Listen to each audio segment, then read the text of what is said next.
మీరు hair fall తో struggle అవుతున్నారా? 150+ బ్రాంచెస్ ఉన్న అడ్వాన్స్ గ్రో హెయిర్ క్లినిక్ లో ఇప్పుడే ఫ్రీ కన్సల్టేషన్ బుక్ చేసుకోండి. నమస్తే, వెల్కమ్ టు సుమన్ టీవీ. నేను మీ సాయి భైరి.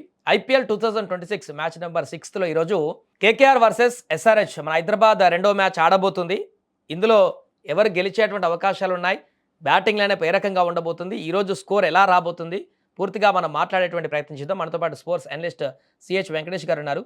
సార్ నమస్తే. సార్ నమస్తే సార్. రెండు జట్లు ఒక ఓటమితోటి మంచి కసి మీద ఉన్నట్టు కనపడుతున్నాయి. ఖచ్చితంగా గెలవాలనేటువంటి ఇంటెంట్ తోటి కేకేఆర్, అదేవిధంగా ఎస్ఆర్హెచ్ బిగ్ స్కోర్ చేసేటువంటి టీంలే రెండు కూడా.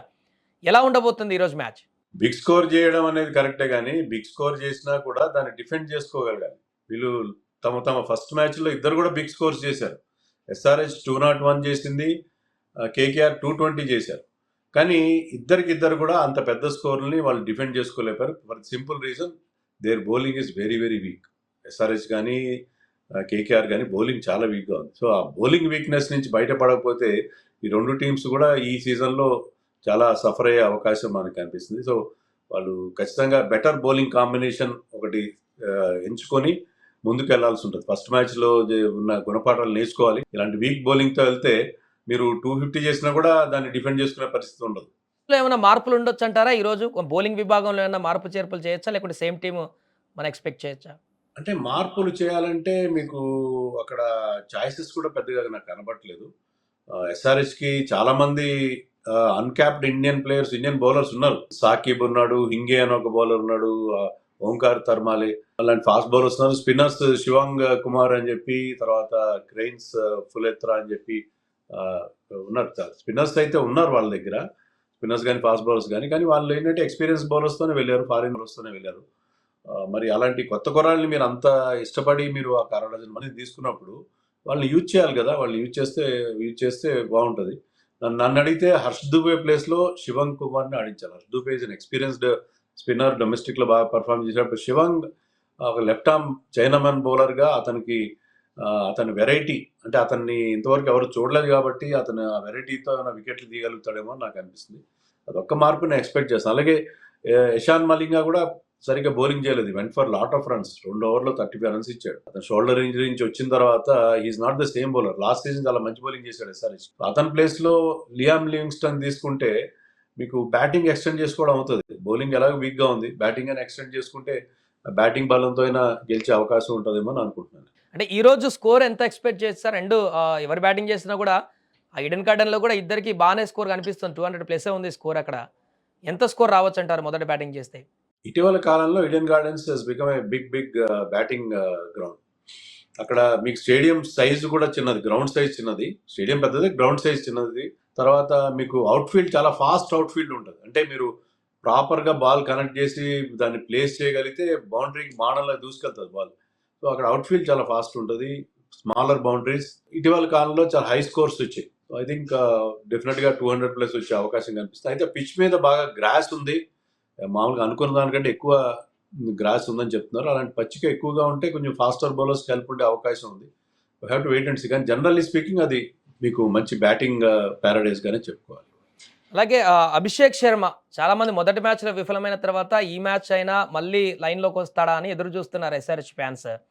మరలా ఆ ఒత్తిడికి వెళ్తాడా, లేకుంటే ఫ్రీ బ్యాట్తో ముందుకు వెళ్ళేటువంటి అవకాశాన్ని చూడొచ్చా? అభిషేక్ శర్మ తనదైన స్టైల్లో ఆడతాడు, అదే రకంగా ఆడతాడు. He will try to play shots for each and every ball. అంటే కొంచెం ప్రతి షాట్ నేను 6 కొట్టాలని కాకుండా, నేను చెప్పినట్టుగా అక్కడ ఫాస్ట్ అవుట్ ఫీల్డ్ ఉంది. మీరు నేలబారుగా ఆడినా కూడా, గాల్లో కొట్టకపోయినా కూడా బౌండరీలు వస్తాయి. అన్నిసార్లు 6 రావాల్సిన అవసరం లేదు. 4 వచ్చినా కూడా ఇట్స్ ఏ ప్రొడక్టివ్ డెలివరీ అవుతుంది. సో అతను కొంచెం అతని ఆట తీరుని మార్చుకుంటే బాగుంటుంది. కానీ అతను సక్సెస్ అయిందంతా కూడా అలాంటి అగ్రెసివ్ గేమ్ ఆడుతూనే, హై రిస్క్ గేమ్ ఆడుతూ సక్సెస్ అయ్యాడు. So he knows better. తన ఎలా ఆడాలనేది అతనికి తెలుసు. బట్ అతను 1-2 మ్యాచ్లు ఫెయిల్ అయినా సరే, అతను కన్సిస్టెంట్గా ఆడకపోయినా కూడా అతను ఆడిన రోజున మీకు ఖచ్చితంగా మ్యాచ్ పూర్తిగా తన టీం వైపు తిప్పేస్తాడు. Is game changer kind of a player. So అతని విషయంలో నాకు ఎలాంటి అభ్యంతరాలు కానీ ఎలాంటి భయం కానీ లేదు. Consistency is not his hall mark, but is a very good player. దాంట్లో మిడిల్ ఆర్డర్లో అంత స్ట్రాంగ్గా లేదు ఎస్ఆర్హెచ్ అనేటువంటి ఒక ఫోకస్ కనిపిస్తుంది. ఓపెనర్స్ కాకుండా నితీష్ కుమార్ రెడ్డి కానీ మిగతా వారు కానీ అంత ఇంపాక్ట్ చూపించలేకపోతున్నారు అనేది కొంత వినిపిస్తున్న మాట. అది ఆ ప్రాబ్లం లాస్ట్ సీజన్లో కూడా కనిపించింది మనకి. ఎందుకంటే ఎప్పుడైతే ఎస్ఆర్హెచ్ ఎప్పుడు పెద్ద స్కోర్లు చేస్తుందంటే, Travis Head, Abhishek Sharma Travis షేక్ అంటాం కదా, వాళ్ళిద్దరూ మంచి స్టార్ట్ అందిస్తే ఎస్ఆర్హెచ్ ఒక వాళ్ళ బేస్ క్రియేట్ చేస్తారు. వాళ్ళు పవర్ ప్లేలో ఒక 80-90 రన్స్, కొన్నిసార్లు అయితే 120 కూడా కొడతారు. అలాంటి బేస్ క్రియేట్ చేస్తే దాని మీద మిగతా వాళ్ళు అందుకుంటారు. కానీ ఇప్పుడేంటంటే వాళ్ళిద్దరు ఫెయిల్ అవ్వడం అనేది లాస్ట్ సీజన్ చూసాము, ఈ సీజన్ కూడా వాళ్ళిద్దరు క్లిక్ అయిన మ్యాచ్లో ఎక్కువ గెలుస్తారు వీళ్ళు. సో వాళ్ళిద్దరు ఒక బేస్ క్రియేట్ చేయాలి. లక్కీగా ఏంటంటే ఇషాన్ కిషన్ సూపర్ ఫామ్లో ఉన్నాడు. సో వాళ్ళిద్దరు ఒకరు ఫెయిల్ అయినా కూడా ప్రాబ్లం లేదు. Ishan Kishan will maximise power ప్లేలో ఎక్కువ రన్స్ చేయాలి. ఇప్పుడున్న ప్రతి టీంకి ముందున్న టార్గెట్ ఏంటంటే పవర్ ప్లేలో మ్యాక్సిమైజ్ చేయడం. సో దాంట్లో ఇషాన్ కిషన్ కూడా ఫామ్లో ఉన్నాడు కాబట్టి ప్రాబ్లం. ఆ తర్వాత క్లాసన్ గతంలో అంత ఎఫెక్టివ్గా లేడు. క్లాసన్ స్పిన్ బాగా ఆడతాడు. ఇక్కడ కేకేఆర్కి మంచి స్పిన్నర్స్ ఉన్నారు, వరుణ్ చక్రవర్తి, క్లాసన్ బాగా ఆడాలి, నితీష్ కుమార్ రెడ్డి బాగా ఆడాలి. మన Aniket Varma is doing a very good finishing role. అందుకే నేను అంటున్నానంటే మీరు లియామ్ లివింగ్స్టన్ కూడా పెట్టుకుంటే బ్యాటింగ్ ఎక్స్టెండ్ అవుతుంది. మీ బౌలింగ్ ఎలాగో వీక్గా ఉంది, బ్యాటింగ్ స్ట్రెంగ్త్ గెలిచే ప్రయత్నం చేస్తే బాగుంటుందేమో అని అనుకుంటున్నాను. ఓవరాల్గా ఈ రోజు మ్యాచ్లో ఎవరికి కొంత ఎడ్జ్ ఉన్నట్టుగా చెప్పుకోవచ్చు సార్? మనకు ఎవరు గెలిచే అవకాశాన్ని చూడొచ్చు?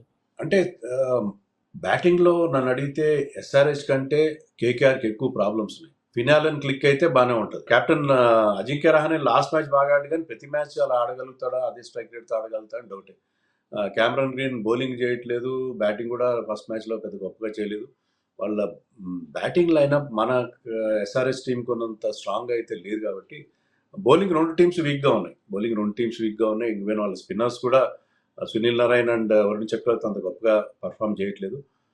ఎస్ఆర్హెచ్ బెటర్ లుకింగ్ టీమ్ అని నాకు అనిపిస్తుంది. బెటర్గా ఉంది, ఎస్ఆర్హెచ్ బ్యాటింగ్ బెటర్గా ఉంది కాబట్టి బౌలింగ్ రెండు వీక్గా ఉన్నాయి. SRH batting has more fire power అని నాకు అనిపిస్తుంది. సో ఎస్ఆర్హెచ్కి స్లైట్ ఎడ్జ్ ఉంటుందని అనుకుంటున్నాను. అయితే ఒకటి చెప్పాలి సాయి, ఏంటంటే ఇంతవరకు జరిగిన 5 మ్యాచ్లో కూడా టాస్ గెలిచి బౌలింగ్ తీసుకున్న టీమ్సే గెలిచాయి. సో చేసింగ్ టీంకి అడ్వాంటేజ్ అనేది ఇక్కడ కూడా కొనసాగచ్చు.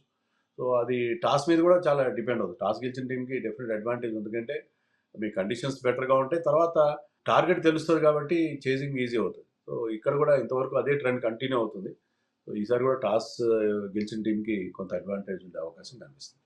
Right sir, thank you so much. అది మ్యాచ్ నెంబర్ 6లో ఈరోజు కేకేఆర్ వర్సెస్ ఎస్ఆర్హెచ్ తలపడబోతున్నాయి. ఈ మ్యాచ్లో ఎవరు విజయాన్ని సాధిస్తారు, ఈరోజు పరుగుల వరద ఏ రకంగా ఉండబోతుందో అనేది కూడా చూడాలి.